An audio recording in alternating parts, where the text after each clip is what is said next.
eBay sellers already jumping on the iPhone bandwagon. iPhone-related domain names and email addresses are up for sale, along with pre-order guarantees for the actual phone.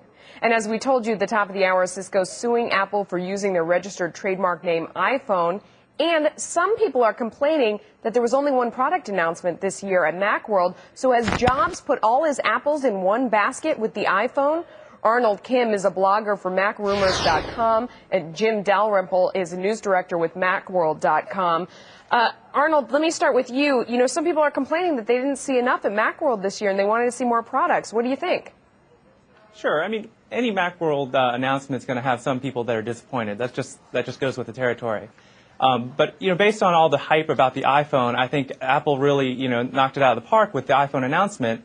And, you know, whether or not they talked about new Macintoshes or their new Mac operating system, you know, I think that was fine to be left on the side. But, you know, a lot of people who aren't interested in a new phone or an iPod phone were hoping for more information. Yeah. Jim, what do you think? Were you disappointed? Did you want to see more?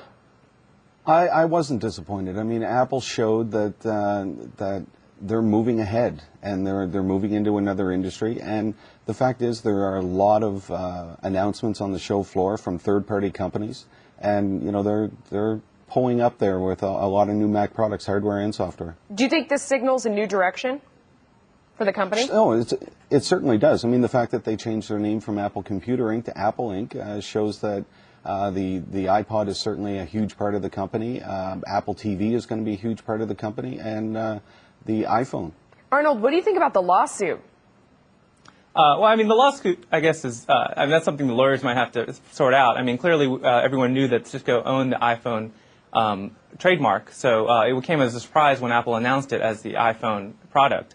But that's, you know, again, my understanding is that they're in negotiations, and that'll just have to get sorted out. Do you think that people who own the stock should be worried? I mean, obviously, we saw this stock just jump through the roof. Do you own the stock by any chance? I actually don't own any stock from Apple, but I mean, like I said, I think Apple and Cisco had been in negotiations, from my understanding.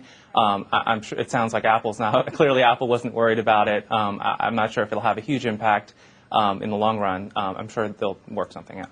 One of the biggest issues, as we heard in that story, is that it's just so expensive. What do you think? Is it too expensive to be successful, Jim?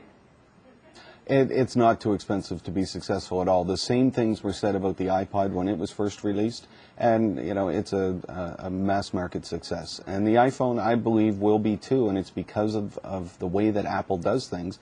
They take complex problems, they make those problems simple, and they make it accessible to the general public, and that's why it'll be successful. Yeah, Arnold, given the price, who do you think will buy these?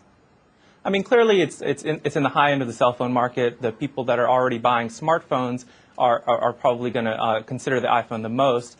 There's always the early adopters who are just interested in the newest technology, but this is a first-in-class sort of device. The interface is remarkable, and a lot of people want it. I mean, the first reaction from everyone is, you know, I want one. Then, you know, how much is it? Right. But again, but it's a big picture. Speaking of that first reaction, I want one. How about people buying them on eBay already? Is that a smart thing? Do you think they'll really get them in the end?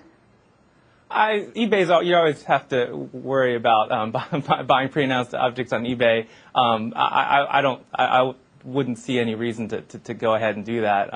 I'd wait till closer till the launch date to see where you stand. I think people, especially over the Christmas holiday, had a lot of experience with pre-order PlayStations and Wiis because of the high demand. We're not sure where Apple's going to be with their inventory at that time. Jim, what other companies do you think will be impacted by this? Do you think that we'll see copycats of this product? Oh, there's no doubt, but Jobs made it very clear during his keynote that they will protect those patents. And the iPhone is very unique in a variety of ways, and it's going to be interesting to see how that does impact the market. Companies like Motorola and Nokia, who have been the #1 and #2 handset makers for years, I think